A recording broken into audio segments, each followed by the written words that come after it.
At first, Bartleby did an extraordinary quantity of writing, as if long famishing for something to copy, he seemed to gorge himself on my documents. There was no pause for digestion. He ran a day and night line, copying by sunlight and by candlelight. I should have been quite delighted with his application had he been cheerfully industrious, but he wrote on silently, palely, mechanically. It is, of course, an indispensable part of a scrivener's business to verify the accuracy of his copy, word by word. Where there are two or more scriveners in an office, they assist each other in this examination, one reading from the copy, the other holding the original. It is a very dull, wearisome, and lethargic affair. I can readily imagine that to some sanguine temperaments it would be altogether intolerable. For example, I cannot credit that the meddlesome poet Byron would have contentedly sat down with Bartleby to examine a law document of, say, 500 pages, closely written in a crimpy hand.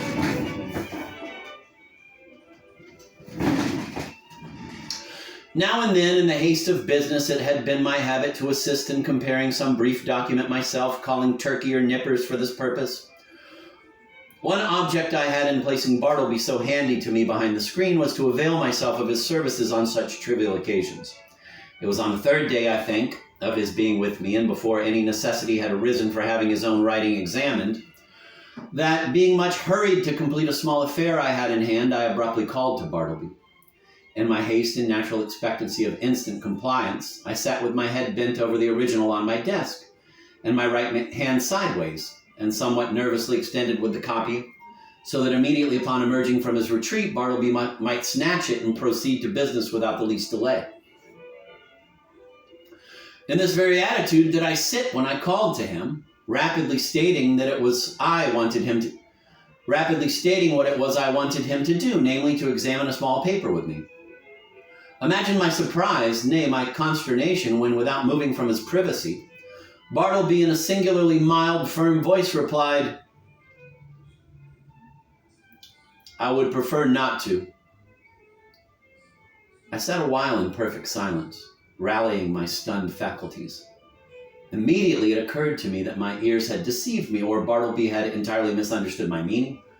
I repeated my request in the clearest tone I could assume, but in quite as clear a one came the previous reply. "I would prefer not to." "Prefer not to," echoed I, rising in high excitement and crossing the room with a stride. "What do you mean? Are you moonstruck? I want you to help me compare this sheet here. Take it." And I thrust it toward him. "I would prefer not to," said he. I looked at him steadfastly. His face was leanly composed, his gray eye dimly calm. Not a wrinkle of agitation rippled him. Had there been the least uneasiness, anger, impatience, or impertinence in his manner, in other words, had there been anything ordinarily human about him, doubtless I should have violently dismissed him from the premises. But as it was, I should have as soon thought of turning my pale plaster of Paris bust of Cicero out of doors. I stood gazing at him a while, as he went on with his own writing, and then reseated myself at my desk. This is very strange, thought I. What had one best do? But my business hurried me. I concluded to forget the matter for the present, preserving it for my future leisure. So calling Nippers from the other room, the paper was speedily examined. A few days after this, Bartleby concluded 4 lengthy documents being quadruplicates of a week's testimony taken before me in my High Court of Chancery. It became necessary to examine them. It was an important suit, and great accuracy was imperative. Having all things arranged, I called Turkey, Nippers, and Ginger Nut from the next room, meaning to place the 4 copies in the hands of my 4 clerks, while I should read from the original. Accordingly, Turkey, Nippers, and Ginger Nut had taken their seats in a row, each with his document in hand, when I called to Bartleby to join this interesting group. "Bartleby, quick! I'm waiting!" I heard a slow scrape of his chair legs on the uncarpeted floor, and soon he appeared standing at the entrance of his hermitage. "What is wanted?" said he mildly.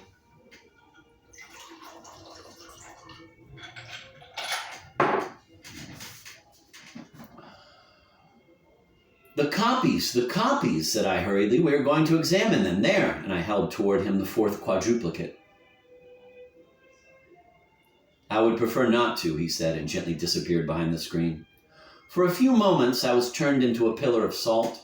Standing at the head of my seated column of clerks, recovering myself, I advanced toward the screen and demanded the reason for such extraordinary conduct. Why do you refuse? I would prefer not to. With any other man, I should have flown outright into a dreadful passion, scorned all further words, and thrust him ignominiously from my presence. But there was something about Bartleby that not only strangely disarmed me, but in a wonderful manner touched and disconcerted me. I began to reason with him. These are your own copies we are about to examine. It is labor-saving to you because one examination will answer 3 or 4 papers. It is common usage. Every copyist is bound to help examine his copy. Is it not so? Will you not speak? Answer! I prefer not to, he replied in a flute-like tone. It seemed to me that while I had been addressing him, he carefully revolved every statement that I made. Fully comprehended the meaning, could not gainsay the irresistible conclusion. But at the same time, some paramount consideration prevailed with him to reply as he did. You are decided, then, not to comply with my request? A request made according to common usage and common sense. You briefly gave me to understand that on that point my judgment was sound. Yes, his decision was irreversible.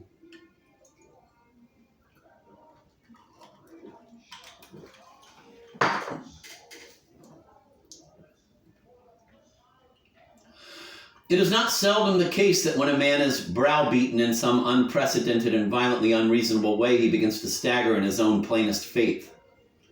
He begins, as it were, vaguely to surmise that, wonderful as it may be, all the justice and all the reason are on the other side. Accordingly, if any disinterested persons are present, he turns to them for some reinforcement for his own faltering mind. Turkey, said I, what do you think of this? Am I not right? With submission, sir, said Turkey, with his blandest tone. I think that you are. Nippers, said I, what do you think of it? I think I should kick him out of the office. The reader of nice perceptions will here perceive that, it being morning, Turkey's answer is couched in polite and tranquil terms, but Nippers' reply in ill-tempered ones. Or, to repeat a previous sentence, Nippers' ugly mood was on duty and Turkey's off. Ginger Nut, said I, willing to enlist the smallest suffrage in my behalf. What do you think of it? I think, sir, he's a little loony, replied Ginger Nut with a grin.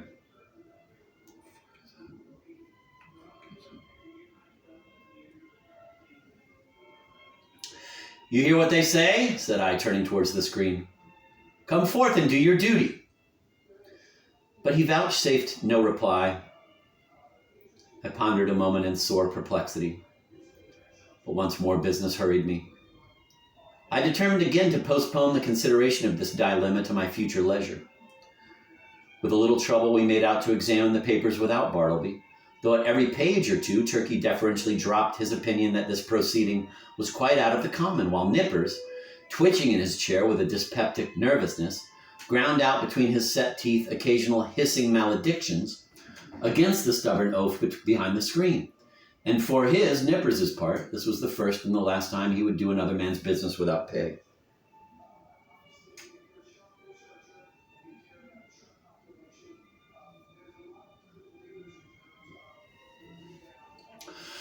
Meanwhile, Bartleby sat in his hermitage, oblivious to everything but his own peculiar business there. Some days passed, the Scrivener being employed upon another lengthy work. His late remarkable conduct led me to regard his ways narrowly.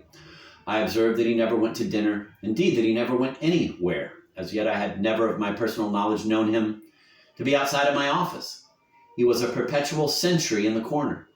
At about 11 o'clock, though, in the morning, I noticed that Ginger Nut would advance towards the opening in Bartleby's screen, as if silently beckoned thither by a gesture invisible to me where I sat. The boy would then leave the office jingling a few pence and reappear with a handful of ginger nuts, which he delivered in the hermitage, receiving 2 of the cakes for his trouble.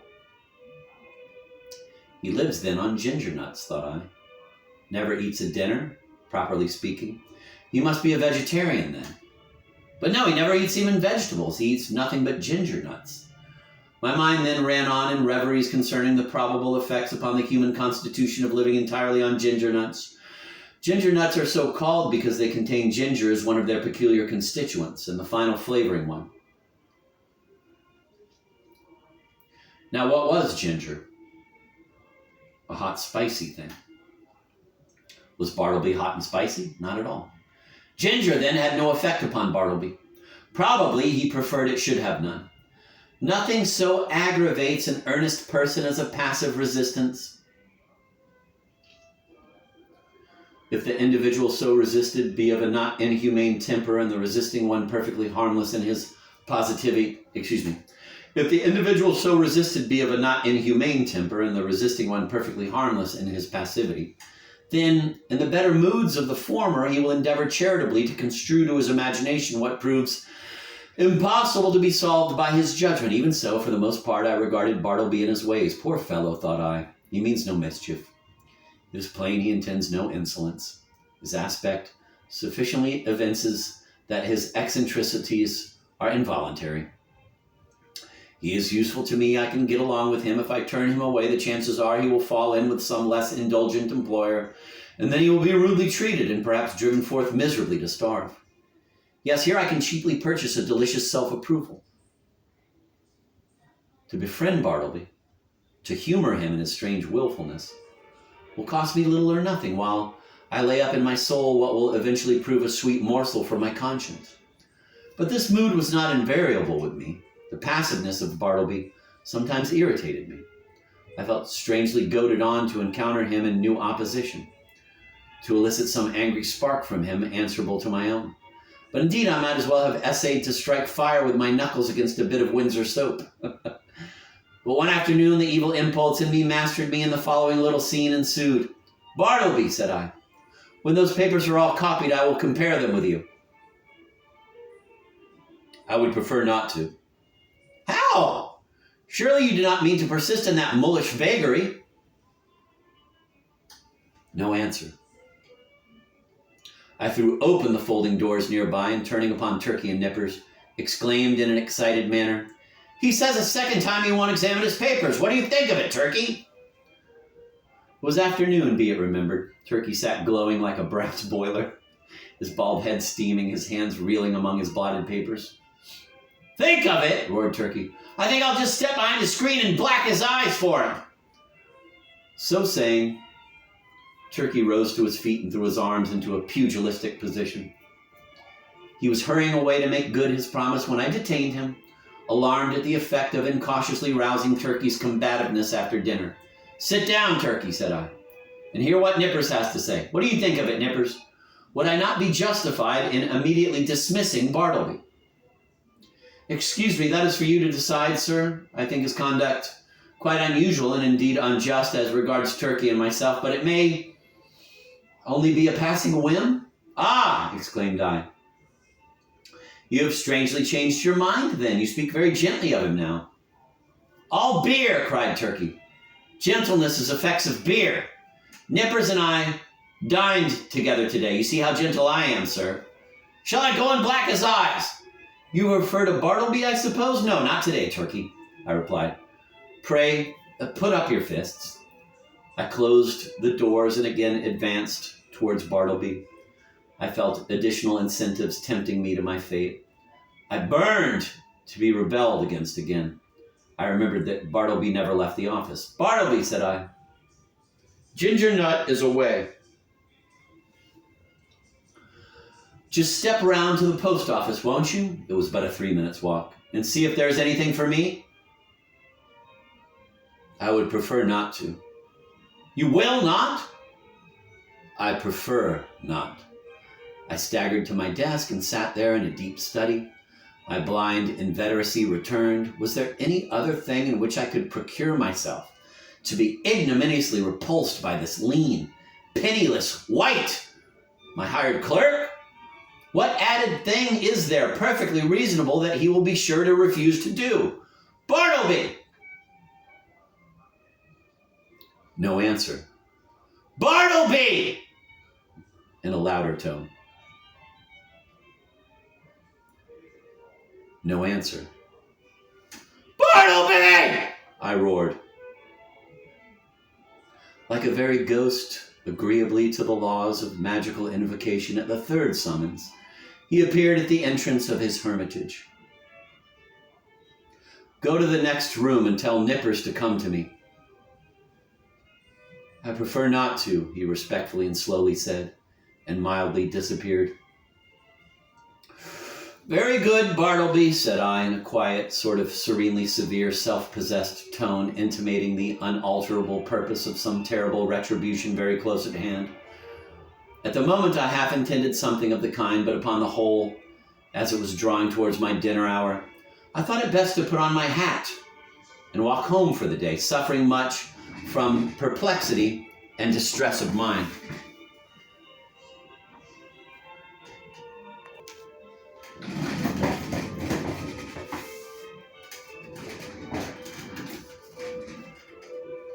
Shall I acknowledge it?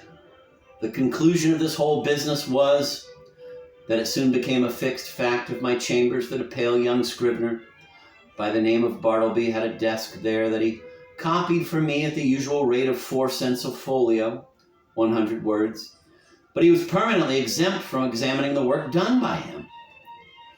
That duty being transferred to Turkey and Nippers out of compliment, doubtless, to their superior acuteness. Moreover, said Bartleby was never on any account to be dispatched on the most trivial errand of any sort, and that even if entreated to take upon him such a matter, it was generally understood that he would prefer not to. In other words, that he would refuse, point blank. As days passed on, I became considerably reconciled to Bartleby. His steadiness, his freedom from all dissipation, his incessant industry, except when he chose to throw himself into a standing reverie behind his screen. His great stillness, his unalterableness of demeanor under all circumstances, made him a valuable acquisition. One prime thing was, he was always there. First in the morning, continually through the day, and the last at night. I had a singular confidence in his honesty. I felt my most precious papers perfectly safe in his hands.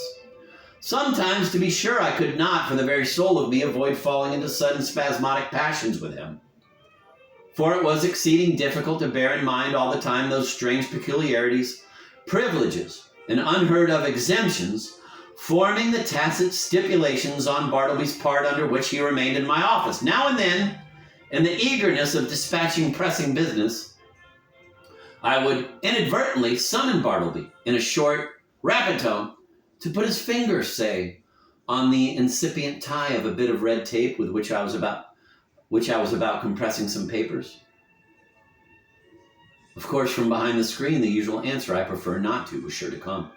And then how could a human creature with the common infirmities of our nature refrain from bitterly exclaiming upon such perverseness, such unreasonableness?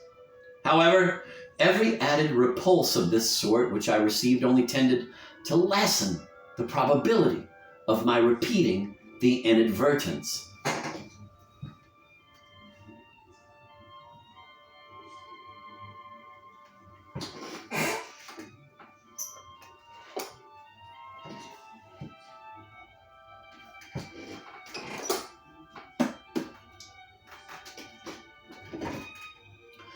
Here it must be said that according to the custom of most legal gentlemen occupying chambers in densely populated law buildings, there were several keys to my door.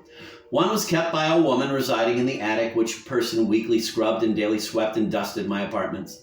Another was kept by Turkey for convenience sake. The third I sometimes carried in my own pocket. The fourth I knew not who had. Now, one Sunday morning I happened to go to Trinity Church to hear a celebrated preacher, and finding myself rather early on the ground, I thought I would walk round to my chambers for a while. Luckily, I had my key with me, but upon applying it to the lock, I found it resisted by something inserted from the inside. Quite surprised, I called out. When, to my consternation, a key was turned from within, and thrusting his lean visage at me and holding the door ajar, the apparition of Bartleby appeared in his short sleeves, and otherwise in a strangely tattered dishabille, saying quietly that he was sorry, but he was deeply engaged just then and preferred not admitting me at present. In a brief word or two, he moreover added that perhaps I had better walk round the block 2 or 3 times, and by that time he would probably have concluded his affairs.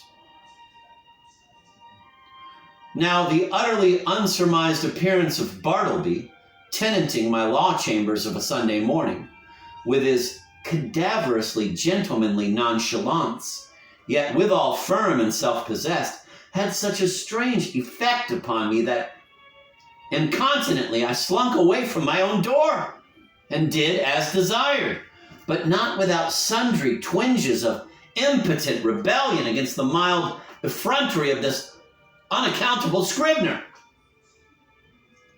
Indeed, it was his wonderful mildness chiefly, which not only disarmed me, but unmanned me, as it were. For I consider that one, for the time, is in a way unmanned when he tranquilly permits his hired clerk to dictate to him and order him away from his own premises.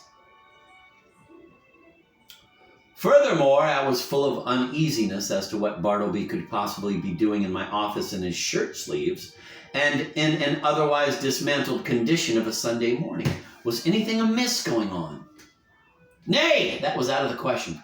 It was not to be thought of for a moment that Bartleby was an immoral person. But what could he be doing there?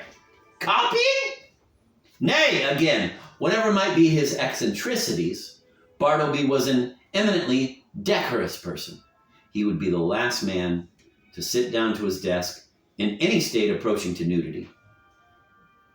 Besides, it was Sunday, and there was something about Bartleby that forbade the supposition that he would by any secular occupation violate the proprieties of the day.